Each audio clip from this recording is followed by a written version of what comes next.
What's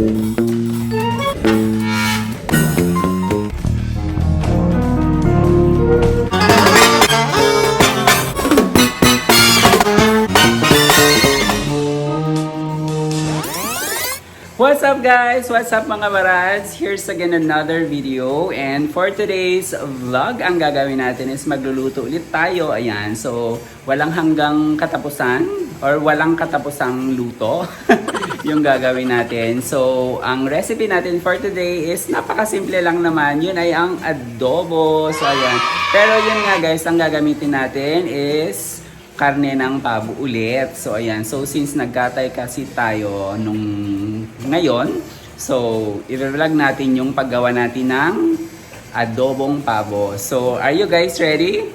Tara!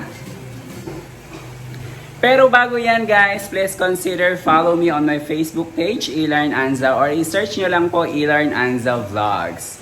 So without further ado, let's get it started.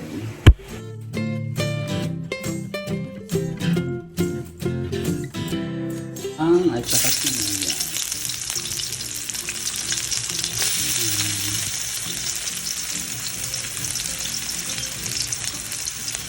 Nagisa na yung ating garlic and onion. Ilagay na natin yung ating karne.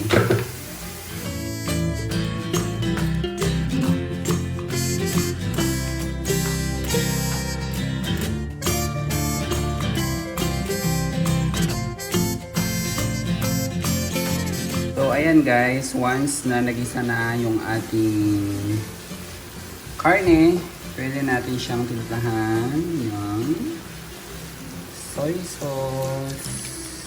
Ayan. Vinegar.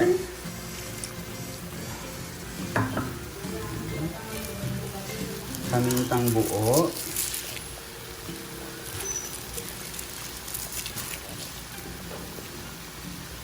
So, with yung ating dahon ng laurel.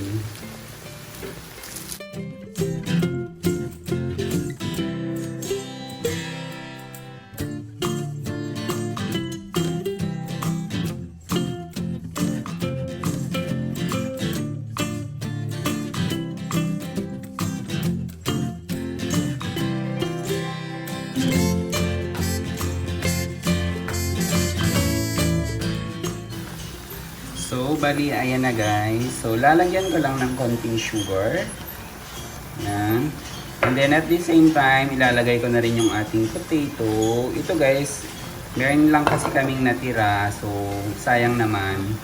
And yung ating pineapple chunks or pineapple tidbits. So, isasama ko yung sabaw niya guys. Ayan. So, ayan. And then, isisimmer lang natin siya ulit ng mga 5 minutes. Ayan.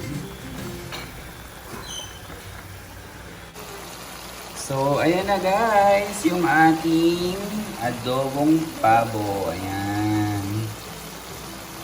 So, ayan. Mahanguin na natin siya.